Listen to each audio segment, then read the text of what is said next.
If LinkedIn had a boss level, our guest today would unlock it.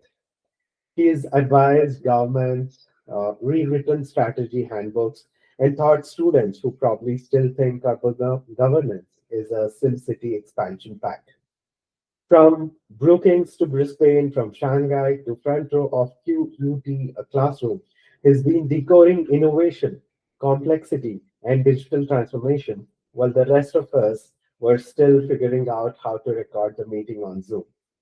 Welcome to another episode of School to Startup, brought to you by Traction, a private market intelligence platform supporting the global startup ecosystem for over 12 years. Through our university partnerships, we work with institutions driving innovation and entrepreneurship, and this series highlights the academic leaders making that happen. I'm Harish, your host today, and joining us is none other than Professor Kevin Desouza, Professor of Business, Technology, and Strategy at QUT Business School, Queensland University of Technology, Australia.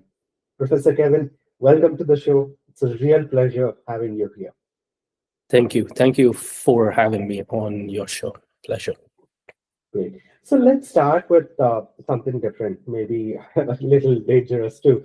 So you've worked with governments, studied innovation systems, and spent a lot of time inside bureaucracies, right? So if you had to pitch a government agency as a startup to a room of VCs, what would your slide deck say?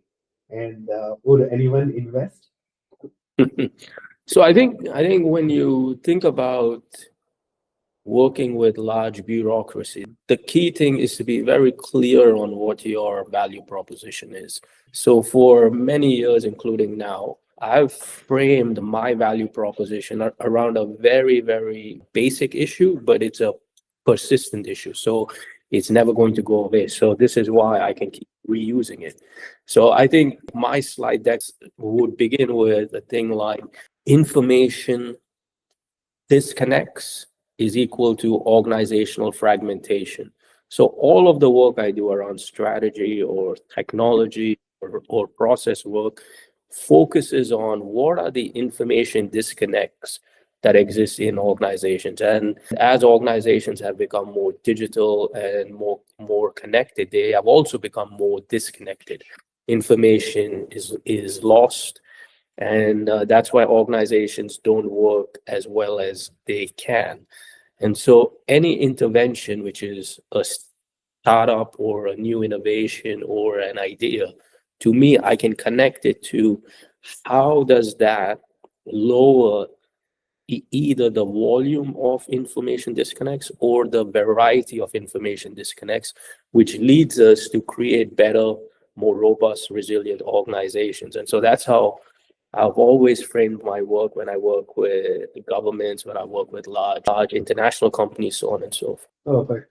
So, what pulled you into academia in the first place? Was this always the plan, or did it unfold organically over the time? Yeah, so this was never the plan. I guess muddled my way through it. Like, so my goal, when I was growing up in Qatar, but also when I spent time in India as well as a kid, was always to be an athlete. And so I played football. That's what I was known for. I barely made it through my grade 9 exams, through the board exams that we have in the Indian systems. But I did better grade 12 because I had no choice, because my football coach reminded me that I'm a student athlete. And so I first have to be at least a B average, and then I can be an athlete. But then growing up at that time in Qatar, we didn't have education or institutions of higher education. And so what most of my classmates did was about a third of them made their journey back to India. About a third of them went to either the UK, Australia. Those were the two other main attractors, and a third of them went to the US. And so I was that went to the US. So I was always a very curious individual, and if you can imagine, in the Indian system, being curious is not always rewarded, especially in schools. You have to just do A, B, C, D, but I always ask questions. But then I fell in love with asking interesting questions and looking for non-traditional solutions. And that's when a professor advised me that I may consider a PhD, and then the journey kind of evolved, but it was never the plan. Very interesting. So you've lived and worked across US, Europe, China, and now Australia. Quite a global circuit. Across all those places, what's one thread that stayed consistent in your work or mindset? I think, going back to the question that you began with, I think looking at what information gets lost in our complex environments, right? So our environments are becoming more and more complex, even though we try to add automation, we try to add generativity with AI now, we try to build in structures. Our organizations are becoming more complex, not less complex. And to me, what I really like to do is I look at complexity in organizations from an information point of view and from a strategy and design point of view. And whether I'm dealing with organizations in the EU, or a few weeks back I was in China and Hong Kong, they have the same form of problem. So if you reduce the problem to that, it becomes kind of like an engineering problem. You can actually find an optimal solution. You can find general principles that apply, whether the organization is based in Shanghai or it's based in Brisbane, whether it's a 20-person organization or a 20,000 group. So to me, that's the common thread. The other thing is every culture wants to innovate. Every culture wants to create new solutions, new ideas, so on and so forth. However, every culture does it differently. And to me, one of the things you appreciate if you travel and work with people across the globe is everybody wants to make the world a better place. Yet everybody has a different way to do that. And to me, that keeps me curious, that keeps me energized and always learning about how are different cultures doing it, how are different, not just national cultures, like as you know, the culture in south of India is very different than the north. And even within India, there's so many different ways that people examine things. And so if you look at any country, we no more can say there's a national culture. I don't think so. We have national identity, but a country is made up of multiple cultures at different levels of granularity. And so to me, that's what I also see as common is every culture wants to create a better world, and they are doing it differently. And so the opportunity to learn is very important. Amazing. So, what's one project or research area you're working on that which really lights up every day? Oh, that's a hard question. And the reason being is I like all of my research projects, but I think I'll give you one. So right now there's a lot of work, as you can imagine, with large language models. Everybody's working with it in different domains and for different opportunities. One of the projects we have ongoing right now is how can we use large language models for organizations to have strategic foresight so that they can design more robust strategy. So one of the problems with designing strategy is every time certain environmental conditions change, you have to change your strategy. You have to adapt. Whereas if you design strategy that accounts for multiple futures unfolding, then your strategy is more robust. It's not fragile. But in order to do that, you have to envision multiple futures. And that's very hard for us humans to do. We are very bad at predicting the future. We are very bad at thinking through how might different futures unfold. And so this is where right now we have a massive project going on where we're looking at, can large language models not just augment what we do, but be better than what we do in terms of creating multiple futures so that we can use them to reverse engineer strategy. And so I think that would be probably one of the projects I get excited every day, but I get excited about all my projects. Yeah. Interesting. So, talking about startups, you've written about digital transformation not just as a tech move, but as a strategic must, right? So, what's one smart move a startup founder can make right now to future-proof their digital backbone? Yeah, so I think there's not, so it's hard to give you one, but I think in today's digital environment and our technology ecosystem, right? Being able to experiment with multiple platforms, being able to experiment in a frugal manner, being able to experiment in a collaborative manner where you are co-creating with your various stakeholders rather than creating for them. So you're co-creating with them.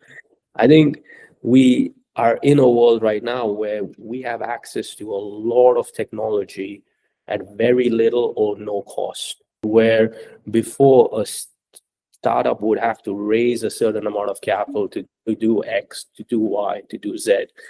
Today, we can be very smart digitally in terms of using the entire ecosystem of open tools, a combination of open and subscription tools.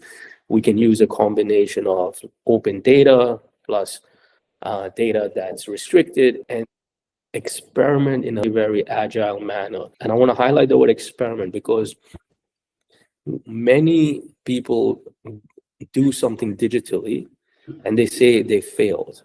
And to me, that's because you didn't think about the opportunity properly. Most digital opportunities are experiments. Experiments are never ones that are successful or fail. Experiments are where you learn. And so to me, a startup today, their ability to succeed and thrive is how quickly can they do digital enabled learning in a hyper changing world. And so their ability to learn quicker than anybody else, leveraging digital solutions in a frugal manner will keep them ahead of the game. Interesting. And you have also worked on entrepreneurship inside big organizations. So, what do you think is harder, launching something from the scratch or trying to disrupt from within? I would say probably doing something from within because especially the organizations that I've worked with, they have a lot of ideas, just like a startup may have a lot of ideas. Then they may take those ideas and they might invent something, just like a startup does. However, the startup will be guided by their analysis of the market. They are more external looking.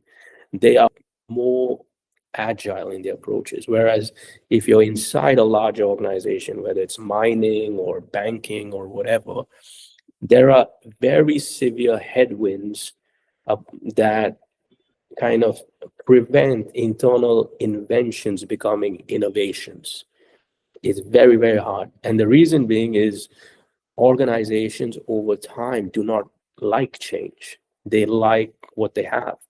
So what I tell leaders of companies is I will go into any organization and they'll have innovation teams, they'll have R&D teams, so on and so forth.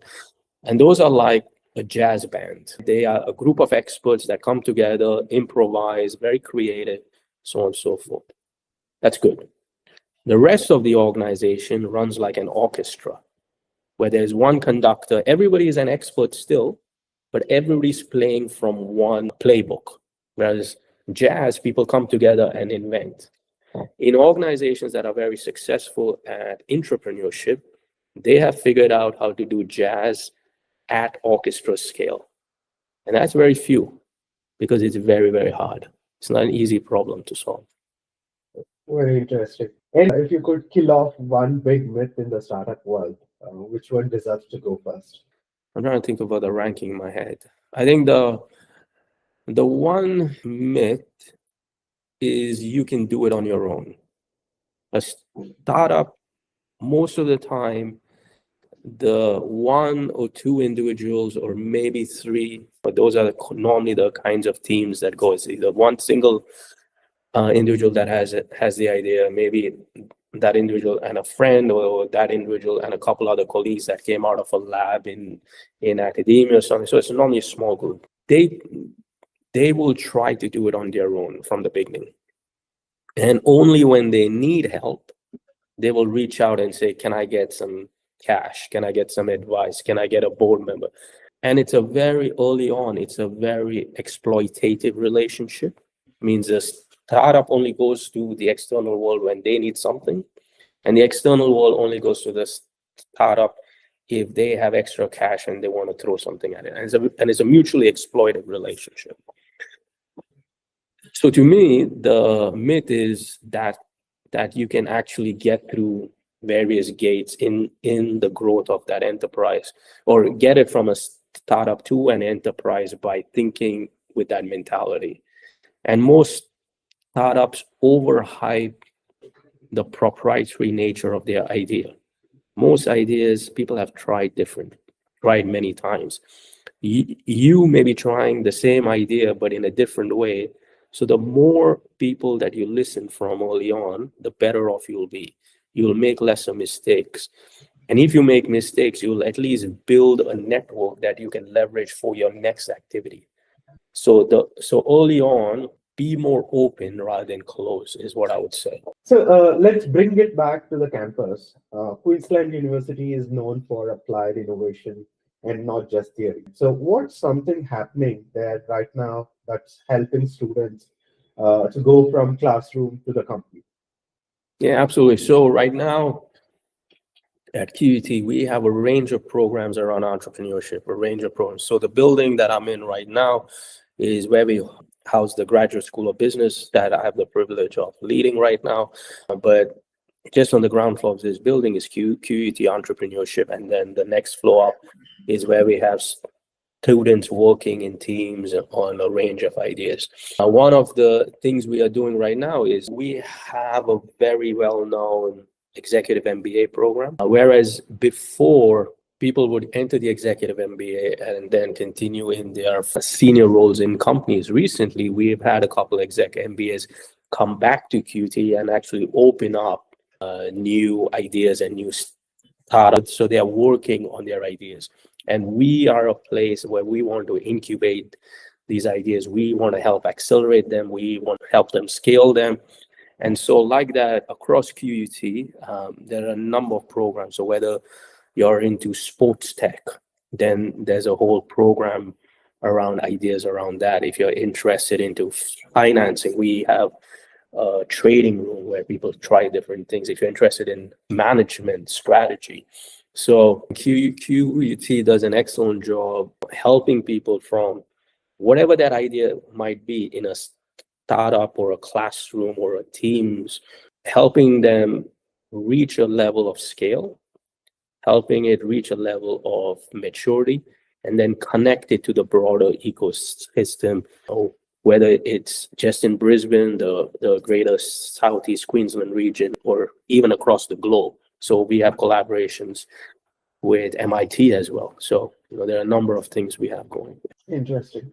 So because the word ecosystem gets used a lot, what's one way universities could do better in explaining and building a real entrepreneurial environment? Yeah, so I've made this statement a number of times, So we, as a university, whether it's QUT or whether it's any university, so I'm not saying anything specific to QUT, we need to become a more robust platform for idea creation and ideation, and we need to open that platform up more.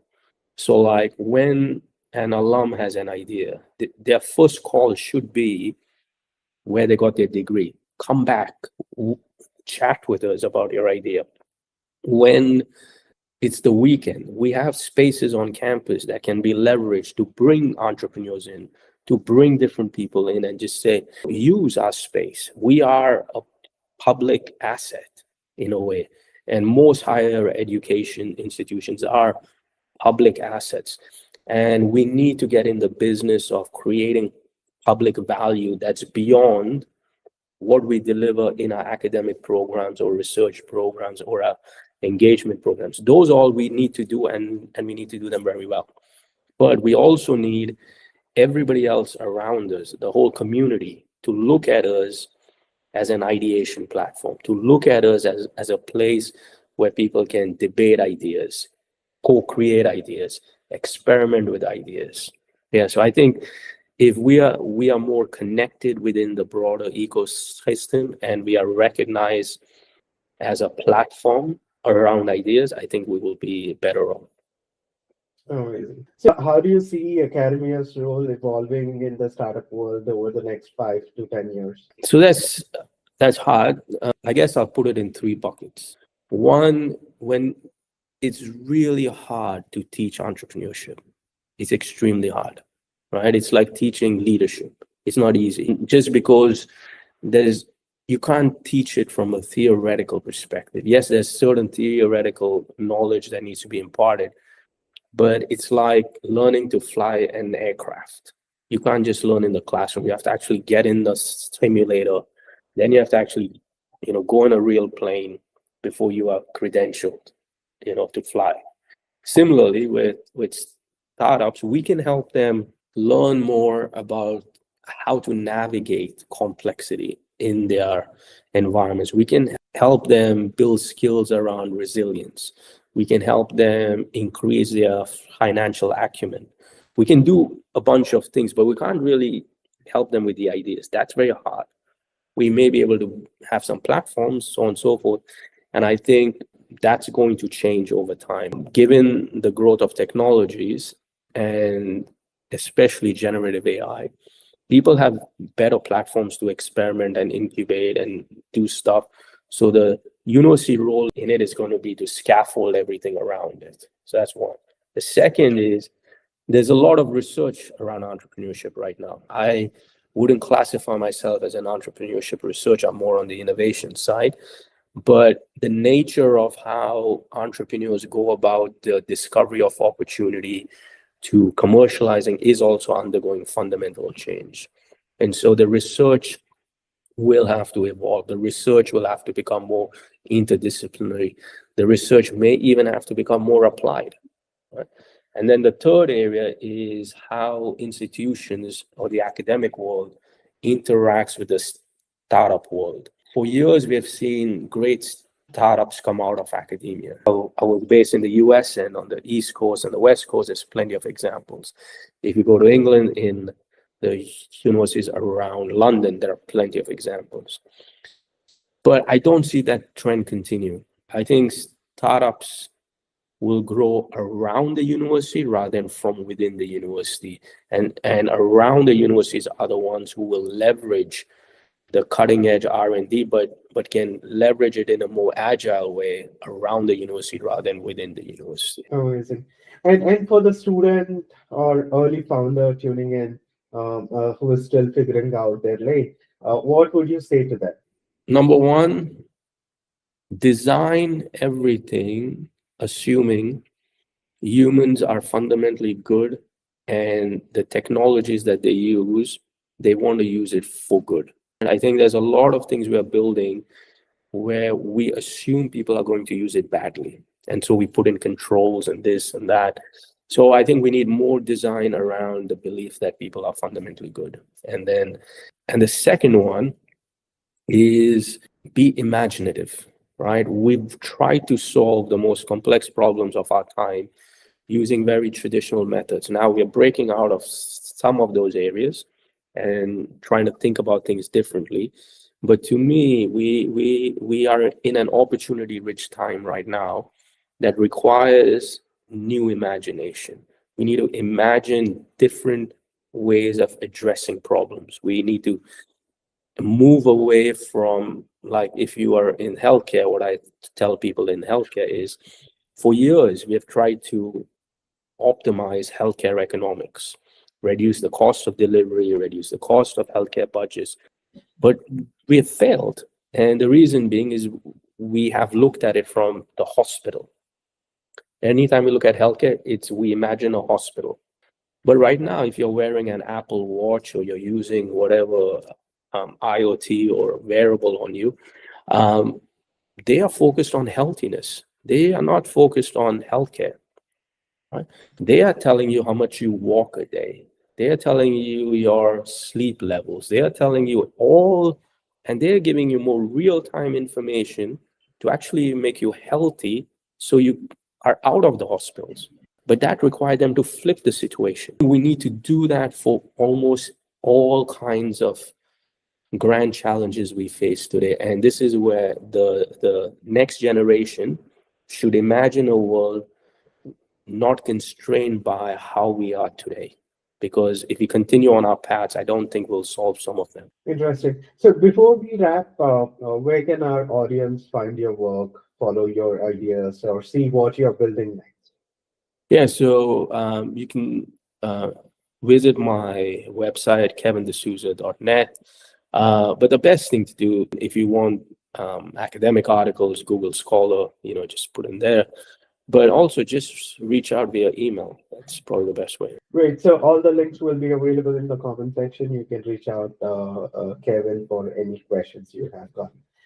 Thank you very much, Kevin. This was insightful, practical, and a lot of fun.